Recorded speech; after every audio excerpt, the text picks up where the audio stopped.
तुच्छ ज्ञान नहीं। आप मान बैठे थे अपने को भगवान, अपने को ईश्वर, अपने को अवतार मान रहे, तो आप जो अवतार है ना, ईश्वर है ना, भगवान है, उनसे विमुख हो। यहाँ जो भी अवतरित हुए हैं भगवत पार्षद, वो सदैव दैन्य ही रहे हैं। आप देख लीजिए, उच्च कोटि के महापुरुष चाहे जितनी ऊंचाई पर चढ़े हो, सदैव भगवान की ही स्थापना की है। भगवान के नाम की, रूप की, लीला की, धाम की, भगवत महिमा की स्थापना की है, अपनी नहीं, अपने पार्थिव शरीर की नहीं। ध्यान रखना, जितने महापुरुष प्रकट हुए भगवान की स्थापना की। अगर हम संसारिक पुरुषों का संग करेंगे तो कई तरह से हानि हो जाएगी। सत्संग हो रहा, बस इसमें जो चाहो बैठ जाओ।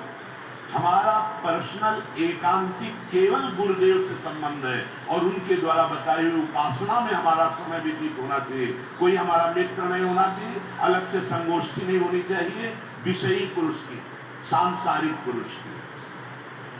तीसरा,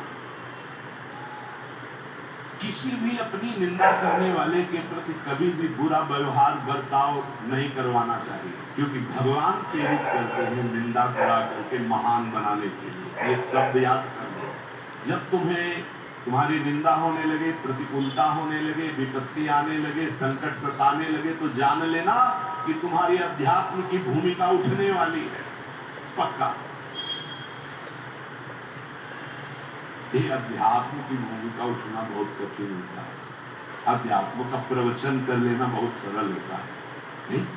हाँ, चमड़ी को चिकनी करके और अध्यात्म का प्रवचन करने में कोई कठिनता नहीं, लेकिन चमड़ी और दमड़ी का राग मिटा दे, फिर अध्यात्म की तरफ चले, ये किसी फक्कड़ महात्मा का कृपा पात्र ही होगा, जो फकीर होगा, जिसने विश्व की समस्त भोग वासनाओं को रौंद करके अपने स्वरूप में स्थित हो गया। ऐसे महात्मा के संग के बिना अध्यात्म का रंग नहीं चढ़ सकता, और देखने को मिल रहा है।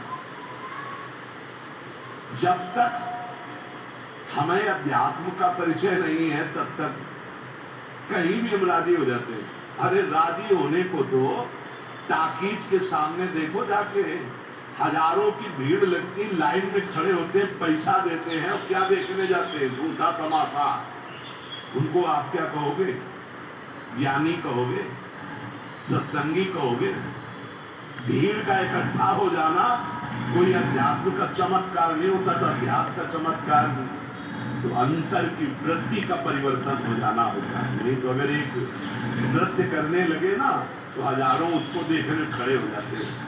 तो 14 संगीत बज रहे हैं, फिर इसके बाद अगर हजारों में बैठे मनोरंजन कर रहे हैं, तो इनका कोई महत्व नहीं। अगर एक महात्मा कह देता कि तुम वास्तविक भगवत मार्ग के पथिक हो तो धन्य हो गया जीवन, और 1 करोड़ लोग कह दे कि परमार्थ का पथिक है, तो मान्यता नहीं मानी जाएगी। ये अध्यात्म है। अध्यात्म इसीलिए कह रहे हैं कि सांसारिक पुरुषों की संगोष्ठी में रति न करे। तीसरी, अपनी जब कोई निंदा करे तो उसका भला जरूर मना देना, बुरा मत मना देना, नहीं तो अध्यात्म छूट जाएगा।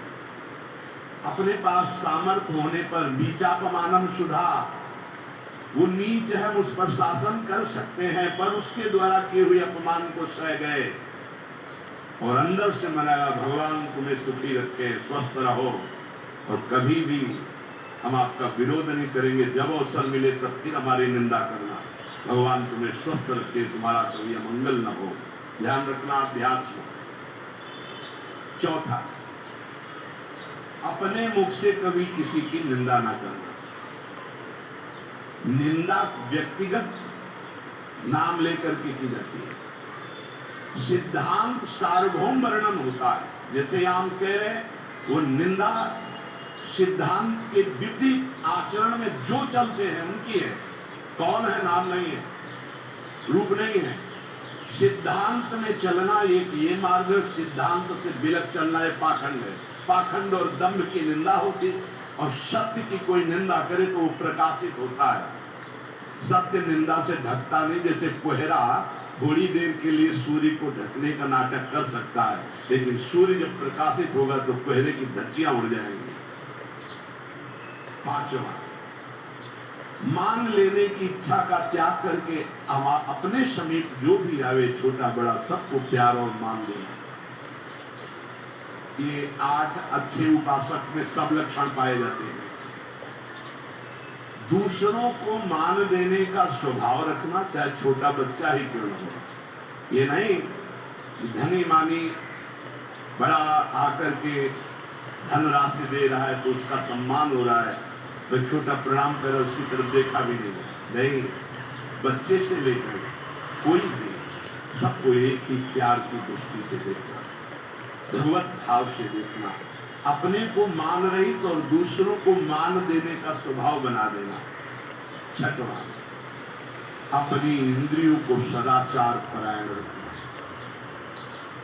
इंद्रियां ये सदैव व्यभिचार की तरफ भागती है।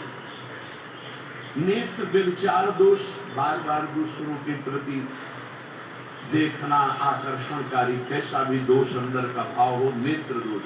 दूसरों की बातें सुनना, श्रवणेन्द्रिय दोष। वाणी से दूसरों की चर्चा करना, वाणी, ऐसे हर इंद्रिय अपने व्यभिचार में जाना चाहती है। सदाचार परायण